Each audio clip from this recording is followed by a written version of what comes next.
অনেক দিন পর একটা লং ভিডিও নিয়ে চলে এলাম আপনাদের সাথে শেয়ার করার জন্য। তো ভিডিওর শুরুতে আপনাদের কাছে আমার একটাই অনুরোধ, আপনারা পুরো ভিডিওটি দেখে তারপর একটা গঠনমূলক কমেন্ট করে যাবেন। আসসালামু আলাইকুম, সবাই কেমন আছেন? আশা করি ভালো। তো চলে যাচ্ছি আমার মেয়েকে নিয়ে টিকে দেওয়ার জন্য। তো টিকেটা হচ্ছে হামের টিকে। তো সাথে যাচ্ছে আমার ছোট ননদ আর আমার দেওর আর আমার ছেলে। আর আমার মেয়েটা তার ভাইয়ের হাত ধরে টুকটুক করে হাঁটতেছে। আমার মেয়েটা তার ভাইয়ের জন্য অনেক পাগল।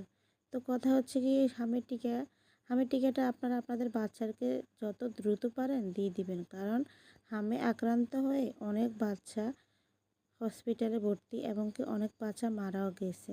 তো 6 মাস থেকে 5 বছরের বাচ্চাকে হামের টিকা দেওয়া হয়। তো আপনারা আপনাদের বাচ্চাদেরকে যত দ্রুত পারেন হামের টিকাটা দিয়ে দিবেন।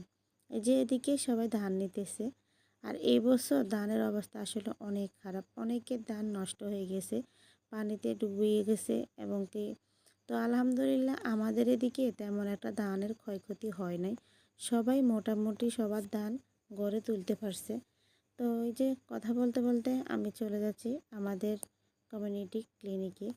তো এই যে এদিকে আমি সবার আগে চলে আসছি, আমার আগে কেউ আসে নাই।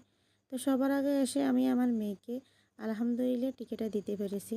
তো টিকাটা দিতে পেরে আমার কাছে অনেক ভালো লাগছে। আমি কিন্তু অনেক টেনশনে ছিলাম আমার মেয়েকে কবে আমি হামের টিকাটা দিব। এই যে আমি চলে আসলাম টিকা দেওয়ার পরে বাড়িতে। বাড়িতে আমার অনেক কাজ, কারণ আমি একা মানুষ, আমার সাথে কাজ করার মতো কেউ নাই। আমার ছোট্ট একটা বাচ্চা আছে, বাচ্চাকে সামলাতে হয় এবং কি সংসারের কাজ সামলাতে হয়। আমার 2টা ছেলে মাদ্রাসায় গেছে, তারা আসার আগে আমি রান্নাটা কমপ্লিট করতে হবে। তো এই যে এখানে রান্না করতেছি আমি কাঁকরোল। আর কাঁকরোলটা আমি আগে তেমন একটা খেতে চাইতাম না, এখন আবার মোটামুটি ভালোই লাগে। এই যে রান্না করার সময় আমার মেয়েটা কোলে ছিল, রান্নাও করতেছি প্লাস ভিডিও করতেছি। আসলে অনেক কষ্ট, 3টা কাজ একসাথে কি হয়। তারপর তো আপনারা একটু সাপোর্ট করেন না, আপনাদের সাপোর্ট করলে আমি আসলে অনেক দূর যেতে পারতাম। যাই হোক, আপনারা আমার পাশে থাকবেন এটাই আপনাদের কাছে আশা রইল। আজকের ভিডিও এই পর্যন্ত, সবাই থাকবেন। আল্লাহ হাফেজ, আসসালামু আলাইকুম।